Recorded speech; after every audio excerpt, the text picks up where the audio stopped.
Hi there, welcome back to H English and this is me Ahmed. और आज के इस वीडियो में we'll try to learn and we'll try to analyze what are the other options available for saying yes.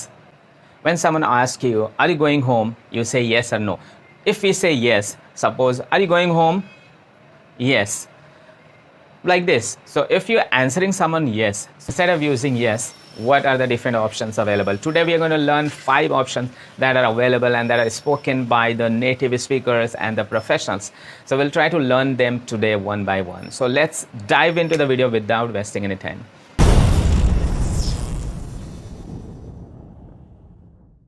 As I told you that we are going to learn different words and vocabularies used in place of yes. तो आप yes के बदले में कौन कौन से दूसरे शब्दों का इस्तेमाल कर सकते हैं ताकि आपकी इंग्लिश बहुत ही एडवांस लगे और बहुत ही प्रोफेशनल लगे, तो उसी को आज हम सीखेंगे। तो पहले वाले पे चलते हैं। यस, जो आप बोलते हैं आर यू गोइंग होम, तो आप बोलते हैं यस। तो यस के बदले में आप क्या, व्हाट आर दी ऑप्शंस? तो 5 option we are going to learn today in this video. The first option is जो आप इस्तेमाल कर सकते हैं यस के बदले में, तो पहला वाला है या। Will you go for a movie today?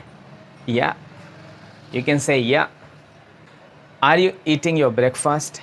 Yeah. In place of yes, you can also use yeah, which is informal English. Normally it is used by the native speaker. तो आप ये किताबों में नहीं देखेंगे कि या कहीं पे लिखा हुआ है, नॉर्मली नहीं होता है, क्योंकि ये फॉर्मल इंग्लिश का पार्ट नहीं, ये इनफॉर्मल इंग्लिश है, स्लैंग है जो आप इस्तेमाल कर सकते हैं। दूसरा ऑप्शन जिसका इस्तेमाल करके आप ज़्यादा प्रोफेशनल साउंड करेंगे और वह है of course. If you saying are you writing a letter, you can say of course. So instead of saying yes, you can say of course. और of course का मतलब होता है निसंदेह या बेशक, बिल्कुल, मतलब बोला जाता है हाँ, ठीक है। और चलते हैं तीसरा ऑप्शन पे। तीसरा ऑप्शन जो हमारे पास अवेलेबल है उसका आप इस्तेमाल करके और भी आपकी इंग्लिश में सुधार ला सकते हैं। तो is he a good actor, और आपको जवाब देना है येस। तो येस के बदले में आप दूसरा इस्तेमाल कर सकते हैं यहाँ पे, जो कि है सर्टेनली। सर्टेनली, अब सर्टेनली का मतलब होता है निश्चित रूप से, तो ये यस के बदले आप इस्तेमाल कर सकते हैं और आपकी इंग्लिश काफ़ी प्रोफेशनल लगेगी, नेक्स्ट लेवल की लगेगी। अगला वाला जो ऑप्शन है वो है SURE, और इसे पढ़ा जाता है शो। Sure. Are you going for a walk? Sure. Shall we go home? Sure. तो आप इसके जवाब में बोल सकते हैं क्या हम घर चलें? तो आप इसके जवाब में बोल सकते हैं बिल्कुल, श्योर, यकीनन।